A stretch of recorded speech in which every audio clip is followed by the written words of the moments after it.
Mister ladies viewers அனைவருக்கும் வணக்கம். நான் டாக்டர் நித்யா, சித்த மருத்துவர். கபம் தொடர்பான பிரச்சனைகள் நமக்கு தலை மற்றும் கழுத்து பகுதிகளில் அதிகமான இந்த பாதிப்பை நம்மளால உணர முடியுது. பெரும்பாலும் பாத்தீங்கன்னா இந்த நுரையீரல்ல தான் இந்த பிரச்சனைகள் நிறைய பேருக்கு இருக்கு. இப்போ நிமோனியா அப்படின்னு சொல்லக்கூடிய கண்டிஷனோ, சிஓபிடி அப்படின்னு சொல்லக்கூடிய கண்டிஷனோ பெரும்பாலும் நம்ம நிறைய பேருக்கு பாக்குறோம். இந்த நுரையீரல்ல ஏற்படக்கூடிய இந்த சிஓபிடி பிரச்சனையை எப்படி சரி செய்யறது, நிமோனியா, அதுக்கப்புறம் சின்ன சின்னதா ஏற்படக்கூடிய ஒரு கோல்டு, காஃப், ட்ரைனஸ் நிறைய பேருக்கு இருக்கும். இதை தாண்டி பர்டிகுலரா நிறைய பேர் என்கிட்ட சொல்றவங்க, கொஞ்சம் வயதானவர்கள் சொல்ற விஷயம் என்னன்னா, எனக்கு தொண்டை பகுதியில கோழை வர மாதிரி இருக்கு.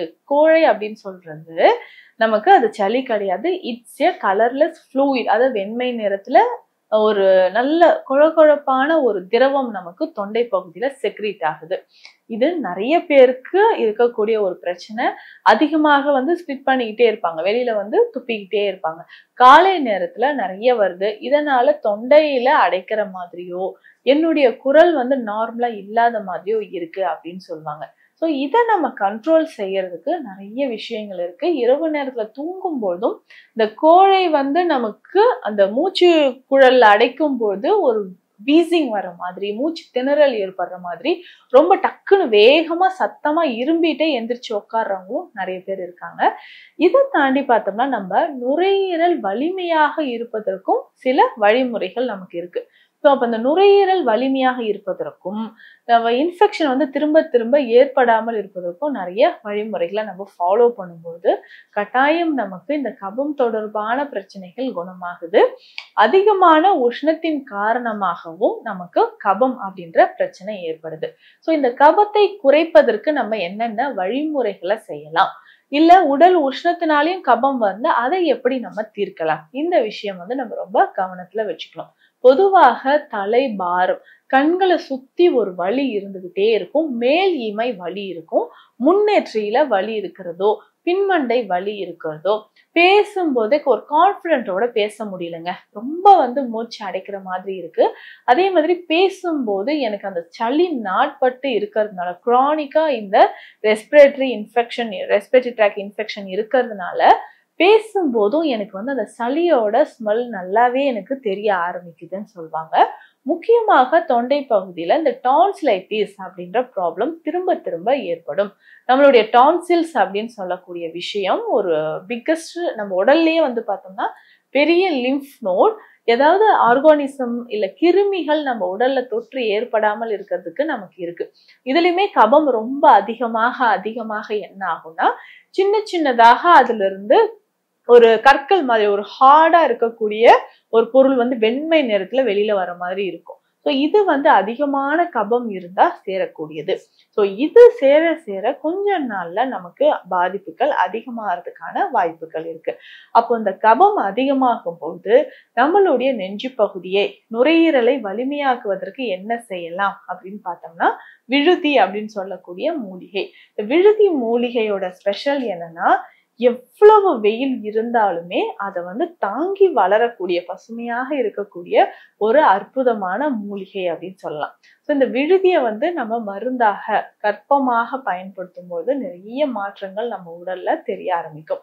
இதுல பார்த்தோம்னா வாய்விலங்கம், வாலிழுவை அரிசி, ஏலக்காய் இதுல சேருது, அதிமதுரம் சேருது, ஜாதிபத்திரி, ஜாதிக்காய், கிராம்பு, லவங்கப்பட்டை, அக்ரஹாரம், சதக்குப்பை, இந்த மூலிகைகள் எல்லாமே சேர்ந்து இருக்கக்கூடியது.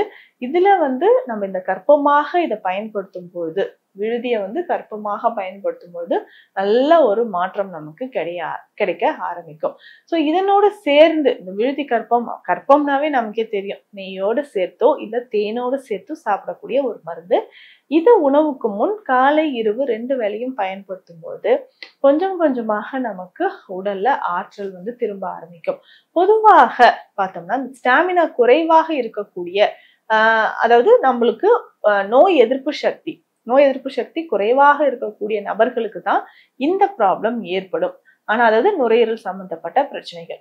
அப்போ பேசிக்கா நம்மளுடைய இம்யூனிட்டியை டெவலப் பண்றதுக்கான வழிமுறைகள் என்னவோ அதை சரியாக பார்க்கும்போது கொஞ்சம் கொஞ்சமாக நம்ம உடல்ல இருக்கக்கூடிய பிரச்சனைகள், அதாவது இது வந்து கபம் சார்ந்த பிரச்சனைகளை வந்து குணப்படுத்தலாம்.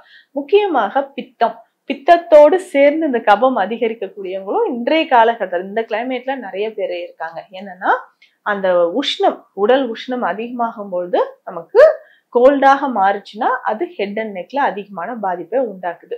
ஸோ இதனோட சேர்ந்து வந்து பார்த்தோம்னா கண்டங்கத்திரி. ஸோ இந்த கண்டங்கத்திரி அப்படின்னு சொல்லக்கூடிய இந்த மூலிகை இதை வந்து புகையாக சுவாசிக்கும் பொழுது நமக்கு அவ்வளவு நல்லது அப்படின்னு சொல்லிட்டு இந்த தாவரத்தை, இந்த கண்டங்கத்திரியை வந்து புகை போட்டு அதை வந்து இன்ஹேல் பண்ற வழக்கம் நம்ம கிட்ட இருக்கு. அதே மாதிரி இந்த கண்டங்கத்திரியை பயன்படுத்தி மருந்து வகைகளும் நம்ம செய்யறோம். தைல வகைகளா இருக்கட்டும், இல்ல நம்ம மருந்து முறைகளாக இருக்கட்டும். ஸோ இந்த கண்டங்கத்திரியை பயன்படுத்தி செய்யக்கூடிய மூலிகை மருந்துகள், லேகிய வகை மருந்துகள் எல்லோருக்குமே மிக சிறந்ததாக இருக்கும். ஏன்னா கபம் சார்ந்து இருக்கக்கூடிய பிரச்சனைகளை சரி செய்யறதுக்கு நமக்கு இது ஒரு மிக சிறந்த ஒரு மூலிகை, ஒரு மருந்து தான் கண்டங்கத்திரி. இந்த கண்டங்கத்திரி லேகியத்தை காலை இரவு 2 வேளையும் ஒரு 1/2 ஸ்பூன் அளவுக்கு நம்ம எடுத்து பயன்படுத்தும் போது இதனால ஏற்படக்கூடிய பாதிப்புகள் நமக்கு கொஞ்சம் கொஞ்சமாக குறைய ஆரம்பிக்கும். அதே மாதிரி நம்ம ஒரு பற்று மருந்து போடணுங்க. எமர்ஜென்சியா இந்த பத்து மருந்து போட்டா எனக்கு நல்ல ஒரு மாற்றம் கிடைக்க ஆரம்பிக்கும் அப்படின்னு சொன்னீங்கன்னா, இந்த கபம் குறையறதுக்கு பற்று மருந்துகளும் நிறைய இருக்கு. இதுல முக்கியமா பார்த்தோம்னா இதுல என்னென்ன மூலிகைகள் சேர்த்துன்னா, முதல்ல துளசி விதை பொடி எடுத்துக்கணும்.